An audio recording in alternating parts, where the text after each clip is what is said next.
Assalamualaikum dan salam sejahtera. Pohon bunga tiada berduri, izinkan saya perkenalkan diri. Terus bersama saya Mawahid dalam 15 minit MMTV edisi 23 Disember 2022. Perdana Menteri Datuk Seri Anwar Ibrahim mengarahkan agensi kerajaan menghentikan sebarang penganjuran majlis besar-besaran bagi mengelak pembaziran perbelanjaan. Tambah beliau, ini termasuk pembelian pakaian baru bagi majlis atau program yang dilaksanakan. Anwar yang juga Menteri Kewangan berkata sekiranya amalan itu dapat dihentikan, peruntukan yang digunakan untuk tujuan tersebut dapat disalurkan kepada golongan yang lebih memerlukan. Sementara itu, dalam ucapan sama, beliau turut menegaskan aktiviti ejen memonopoli tapak perniagaan penjaja dan tapak bazar Ramadan akan dihapuskan di seluruh negara. Selain itu, beliau memaklumkan rundingan semula projek pengurusan banjir oleh Kementerian Kewangan yang ketika ini telah berjaya menjimatkan kos sebanyak 1.8 bilion ringgit sekaligus memberi kelebihan kepada kerajaan untuk menyalurkan peruntukan tersebut kepada rakyat. Ahli Parlimen Tambun itu juga menegaskan buat masa ini beliau tidak mahu memikirkan soal pembinaan bangunan mega yang gah berbanding usaha kerajaan untuk meringankan beban kos sara hidup yang dihadapi rakyat ketika ini. Kementerian Pertahanan berkata mereka bersedia untuk menambah aset di kem tentera di Pantai Timur, khususnya Terengganu dan Kelantan yang sering terjejas banjir.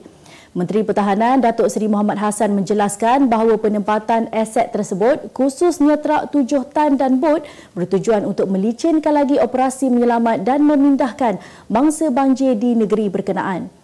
Ujarnya langkah tersebut perlu diberi pertimbangan kerana negeri-negeri Pantai Timur sering terkesan akibat banjir setiap tahun selain kekuatan anggota dan aset perlu ditambah di negeri-negeri tersebut.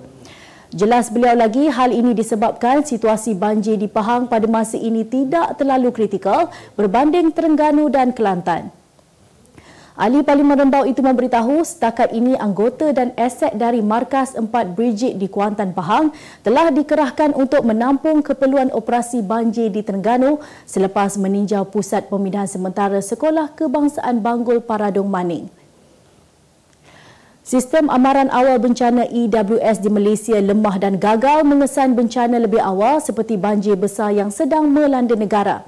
Susulan kelemahan itu, kerajaan terpaksa menerima kerugian sebanyak 36 bilion ringgit setiap tahun selain lebih 70,000 rakyat menjadi mangsa bencana banjir yang melanda.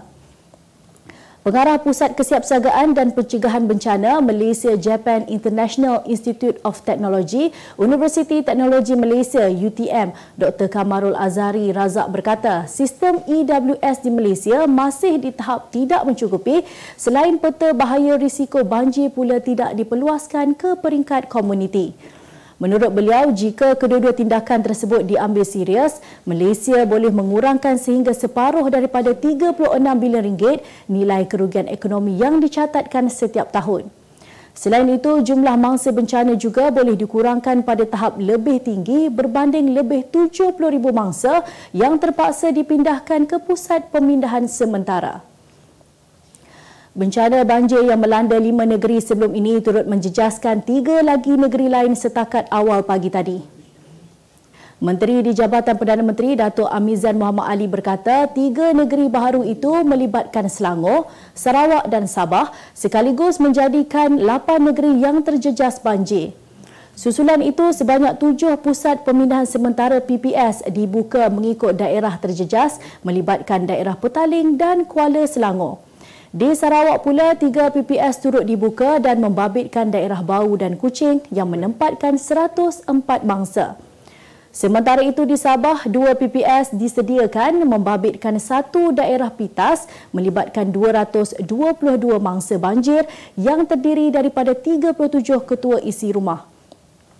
Seramai 40,988 mangsa melibatkan 12,169 keluarga menjadi mangsa bencana banjir di 8 negeri berkenaan setakat pukul 3 petang tadi. Menteri Besar Terengganu Datuk Seri Dr. Ahmad Samsuri Mohtar membuat permohonan maaf ekoran ketiadaan beliau dalam tempoh beberapa hari ketika negeri itu dilanda musibah banjir. Mengakui berada di luar negara, beliau juga akur penjelasan kehilangannya itu tidak akan memberi sebarang makna lagi. Dalam sidang media yang dikongsi melalui Facebook rasmi miliknya itu juga, Ahmad Samsuri turut memberitahu keputusan keluar negara diambil beliau selepas melihat indeks penurunan mangsa banjir selain tetap memantau keadaan banjir di negeri itu setiap masa. Saya juga ingin mengambil kesempatan pada hari ini untuk memohon jutaan kemaafan dari seluruh mangsa dan rakyat negeri Terengganu di atas apa yang telah berlaku.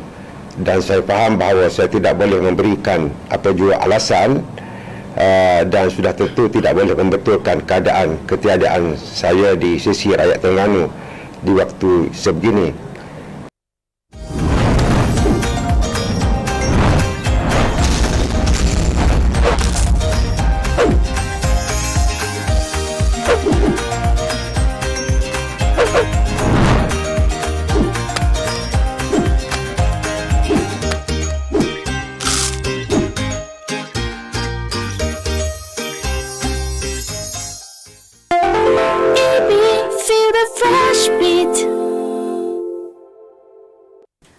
Kita kembali lagi.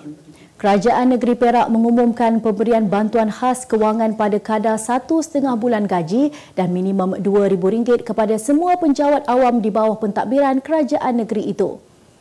Menteri Besar Datuk Seri Sarani Mohamad berkata pemberian bantuan khas itu termasuk ex officio semua guru lantikan negeri, orang besar jajahan serta pekerja sambilan harian.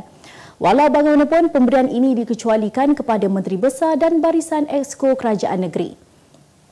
Sarani berkata kerajaan negeri sentiasa menghargai komitmen yang tidak berbelah bagi daripada penjawat awam dan pembayaran sepenuhnya akan dibuat pada tahun semasa.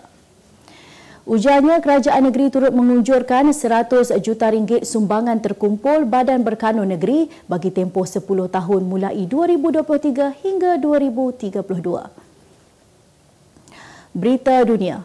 7 orang terkorban dan 2 lagi cedera akibat banjir di selatan Thailand, namun paras air dilaporkan telah berangsur-angsur surut. Jabatan Pencegahan dan Mitigasi Bencana DDPM melaporkan hujan lebat dan angin kencang yang melanda menyebabkan berlakunya banjir kilat dan tanah runtuh di 9 wilayah di Thailand. Setakat kemarin, 2 orang dilaporkan terkorban di wilayah Patalong, seorang di Yala dan 4 di wilayah Naratiwat, manakala 2 lagi dilaporkan cedera. 7 wilayah di daerah selatan pula masih dinaiki air tetapi parasnya dilihat semakin berkurangan. Dalam perkembangan berkaitan, beberapa laluan kereta api turut dinaiki air menyebabkan kereta api negara Thailand menggantung 16 perjalanan di 7 laluan dari Bangkok ke wilayah selatan mulai 20 Disember 2022 sehingga diberitahu kelak. Isu kemasukan secara haram pelarian Rohingya bukanlah sesuatu yang baru dan semakin membimbangkan kerana kemasukan mereka seringkali melebihi jumlah muatan bot yang dinaiki. Sebilangan besar mereka dikuatiri mati di laut setelah lebih 3 minggu bot yang dinaiki mereka terkandas di luar pantai India dengan sekurang-kurangnya 160 penumpang berdepan kekurangan makanan, air dan ubat-ubatan. Jurucakap Asia Suruhanjaya Tinggi Pertubuhan Bangsa-Bangsa Bersatu bagi Pelarian, Baba Baluk mengesahkan kerajaan India dan Sri Lanka untuk membantu menyelamatkan semua pelarian Rohingya bagi mencegah lebih banyak kematian yang akan berlaku. Bot yang membawa semua pelarian itu kini berada berhampiran dengan wilayah India di Kepulauan Andaman dan Nikabur di Teluk Bengal. Ia dilaporkan hanyut sejak akhir November lalu apabila enjinnya gagal berfungsi.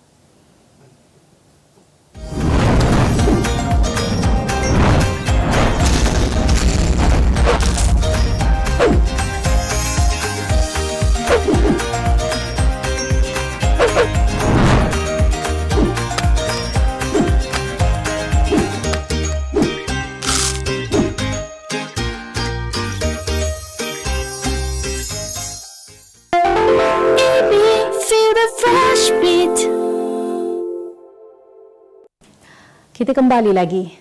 Kuala Lumpur menduduki tempat kedua destinasi paling tersohor di seluruh dunia pada suku ketiga selepas Kuta Indonesia sekaligus mendahului destinasi-destinasi pelancongan popular yang lain menurut Airbnb.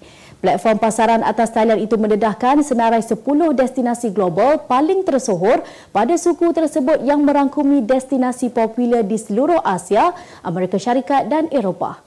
Kuala Lumpur mendahului Itapema dan Angra dos Reis di Brazil yang masing-masing menduduki tempat ketiga dan keempat. Sementara itu, Bangkok, Thailand, Sydney, Australia dan Singapura berada pada kedudukan kelima, keenam dan ketujuh, diikuti oleh Malaga, Spanyol, Melbourne, Australia dan Pattaya, Thailand. Pengurus Besar Airbnb Asia Tenggara, India, Hong Kong dan Taiwan, Aman Preet Bajaj berkata, pembukaan semula lebih banyak negara pada tahun ini telah mencetuskan permintaan yang tinggi dalam kalangan pengembara antarabangsa. Menurutnya, walaupun minat untuk melancong keluar negara meningkat pada tahun ini, perjalanan domestik tetap popular dalam kalangan rakyat Malaysia. Malaysia mengekalkan kedudukan pertama mengatasi Arab Saudi dalam keseluruhan indikator pembangunan kewangan Islam IFDI Global untuk tahun ke-10 berturut-turut, kata Pusat Kewangan Islam Antarabangsa Malaysia MIFC. MIFC berkata berdasarkan kepada Islamic Corporation for the Development of the Private Sector Report 2022 yang diterbitkan baru-baru ini, Malaysia turut meraih tempat pertama bagi 4 subkategori iaitu prestasi kewangan, tabik urus, kesedaran dan kemampanan. Negara lain yang berada di kedudukan 10 teratas termasuklah Bahrain, Kuwait, Emirat Arab Bersatu, Oman, Pakistan, Qatar dan Bangladesh.